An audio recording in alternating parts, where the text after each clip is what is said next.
Ušli smo dakle kroz carske dveri, stojimo pred Bogom, pripremamo se da čujemo njegovu reč, da prinesemo na žrtvu svoj život i primimo hranu novoga života.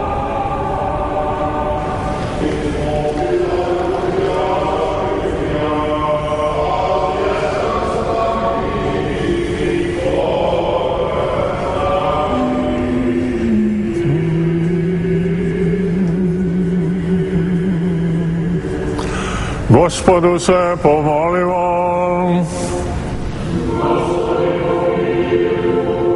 Jer si svet, Bože naš, i tebi slavu uznosimo, Otcu i Sinu i Svetome Duhu. Sada i uvek i u vekove vekova.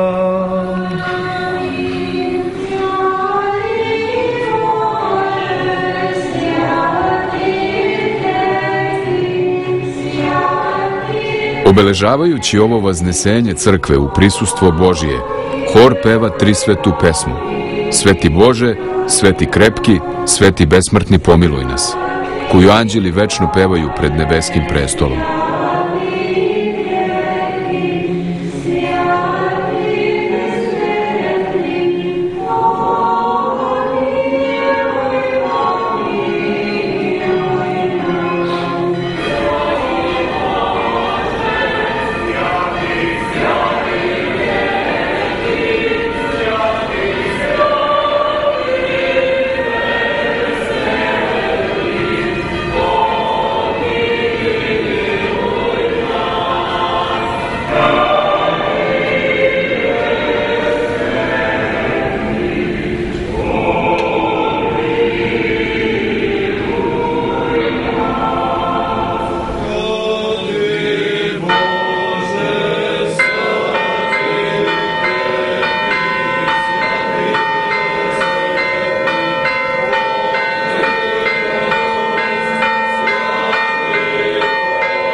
Zajedno sa anđelskim silama i nesavršeni ljudi mogu da pevaju trisvetu pesmu.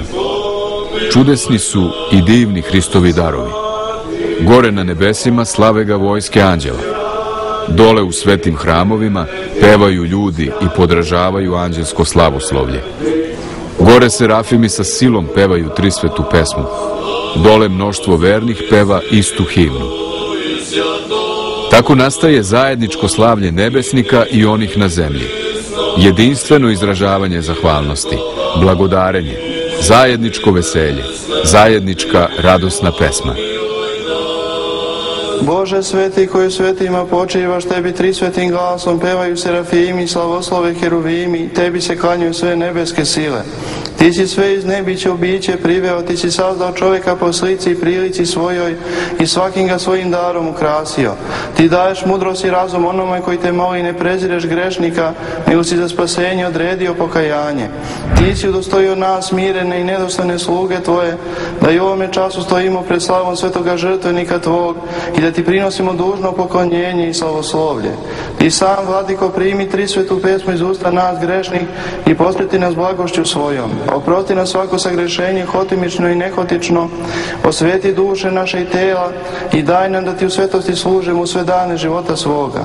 Molitvama Svete Bogorodice i svih svetih koji ti od pamtiveka ugodiše. Jer si svet, Bože naš, i Sveštenoslužitelj, pročitavši molitvu trisvete pesme, odlazi do gornjeg mesta. Nalazi se s druge strane časne trpeze. Tamo se okreće licem ka narodu, otkrivajući time da Gospod sad gleda u nas, da je prisutan tu za nas i da smo mi na njegovom gornjem i svetom mestu. Gornje mesto, to jest sedište za episkopa, se nalazi istočno od svetog prestola i simboliše presto Božiji. Gornje mesto prikazuje nadnebesni Isusov presto, kaže sveti Simeon Solunski. Božanstvena liturgija na zemlji je živo predstavljanje, ikonizacija nebeske liturgije.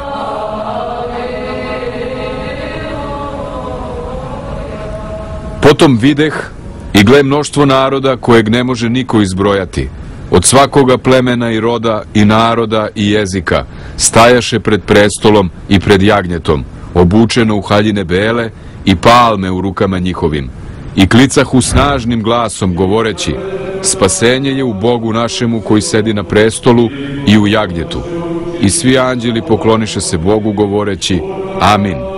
Blagoslov i slava i premudrost i blagodarnost i čast i sila i moć Bogu našemu u vekove vekova. Amin. Premudrost. Pazimo.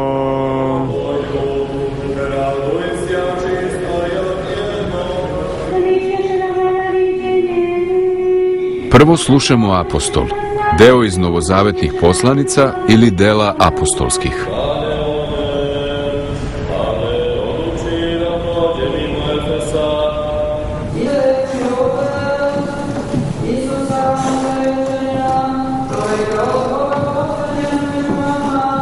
I veliki strah obuze sve koji čuše ovo, i ustavši, mladići uzeše ga, iznesoše te sahraniše. A kad prođe oko 3 časa, uđe i žena njegova, ne znajući šta se dogodilo.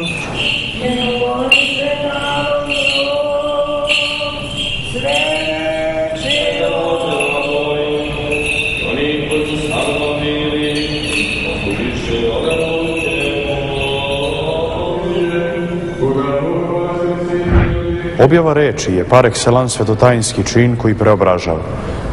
Ona menja čoveka ne samo, koji nije više samo puki slušalac, nego i primalac reči, preobražava ga iznutra i on postaje hram Duha Svetoga. Čitanju reči Svetoga Evanđelja prethodi pevanje bogonosne pesme Aleluja. Dakle, ova pesma Aleluja predstavlja izražaj celokupne crkve koja očekuje dolazak samoga Spasitelja, samoga Hrista. Evo ga, na najadekvatniji način preveli bi ove neprevedene bogonosne reči.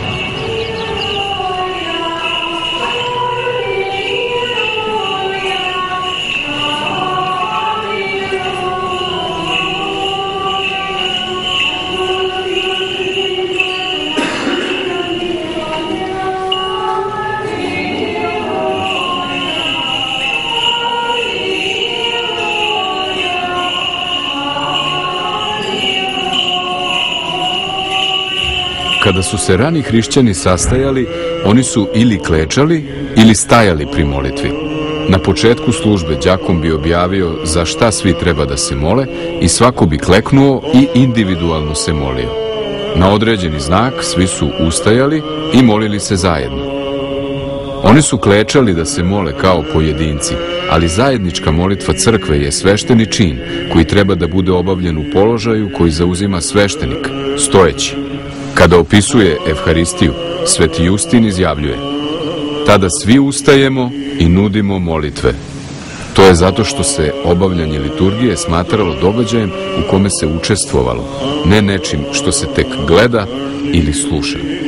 Slavljanje Boga nikako nije zamišljeno kao pasivan čin. Čitav čovek učestvuje na liturgijskom bogosluženju, dakle dušom i telom. Upravo zato jer je Hristos na sebe uzeo čovečansku prirodu da bi je iskupio, opravdao je pred Bogom. Položaj tela na liturgiji imaju svoje liturgijsko značenje. Izrazi smerno stojimo označavaju to da je Hristos iskupio nas pred Bogom i vratio nam ponovo onu našu ljudsku veličinu. Stoga smo izbavljeni od greha, smrti i đavola i izbavljeni od grešne i smrtne prirode.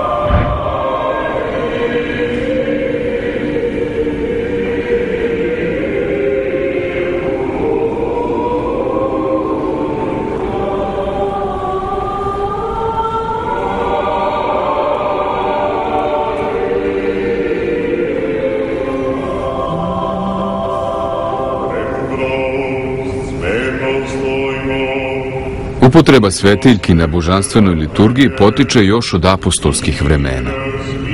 U delima apostolskim piše da su mnoge svetiljke gorele na mestu sabranja